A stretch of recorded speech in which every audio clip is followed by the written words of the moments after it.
So last year, I decided to take on my first ever marathon with no experience and no background of exercise in probably the last 20 years. And you might be wondering why, at hitting 40 years old, I thought this is a good idea. Let's get into it. Welcome back to the channel. My name is Jay and the channel is Not Fast, Not Last, and I appreciate you checking out this video. Now, I am entering my first ever marathon block, and a little bit of background on me. I've been running since March 2025, and I started with Couch to 5K, as I know a lot of people have, and I always set myself the lofty end goal of being able to run a marathon, which might seem crazy, and yes, I'm equally dreading it and think I've lost my mind myself. But that end goal has been the one that's kept me going. I've been running 9 months now and I have achieved some incredible things and way more than I thought I could. I completed Couch to 5K. I run my first 5K and 10K races and even a half marathon in October 2025, and somehow managed to do that in under 2 hours. And all of that is incredible and really motivating me and driving me forward to achieve what I'm setting out to do in my first marathon. But that is not the main reason that I'm on this video today. What we need to do is actually rewind a little bit to March 2025 when I first started running. Like a lot of people, I'd heard about Couch to 5K and I'd done zero exercise probably in my entire adult life, if I'm being really honest. What brought this change on? I had gone through a big period of change in my life and a lot of factors had happened, and long story short, my mental health had reached an all-time low. I'm not ashamed of talking about it. It got to the point where I didn't feel like I wanted to be here anymore, but I have a lot of people who I am very close to. I have a great family, I have a son, and I realized that is obviously a very stupid thing and a place that I don't want to be in. So I needed to make some change. Within that, I knew that I needed to look at myself and what made me unhappy, and a lot of that was physical, so my weight, and I very successfully, which I'm quite proud of, have managed to lose 40 kilograms, and I lost a lot of that weight pre-exercise, but what I needed to do is figure out how I can keep it off. So that's when I dove into Couch to 5K. Now, it wasn't easy at the start, and I remember week one and those 60-second intervals, they felt so hard, but I had a determination to turn things around and I pushed through and kept doing the work. And actually a little bit earlier than planned, in I think around mid-April, and I'm probably showing you some Strava screenshots on screen now, I completed Couch to 5K.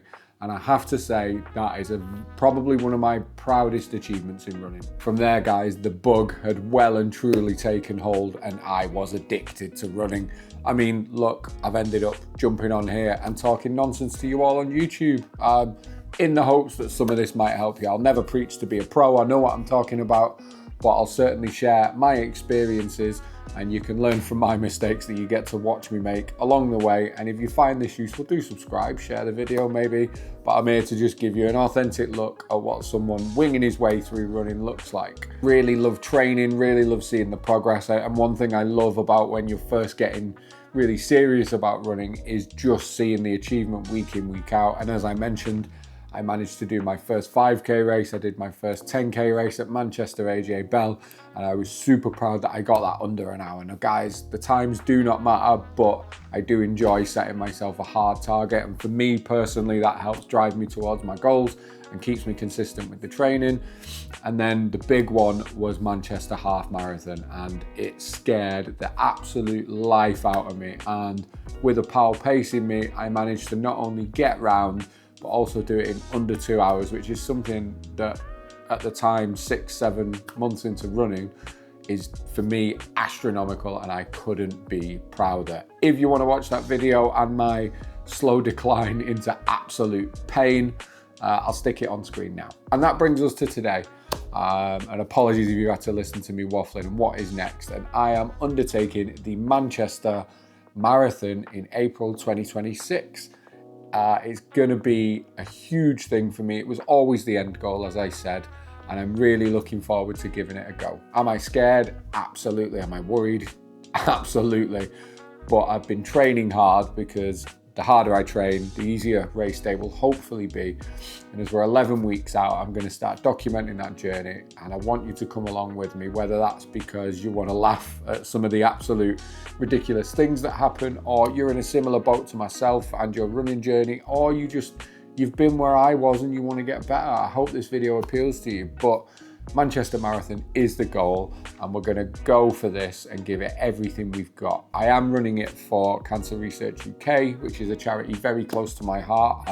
I lost parents and grandparents to cancer, and sadly it's something that has affected so many of us.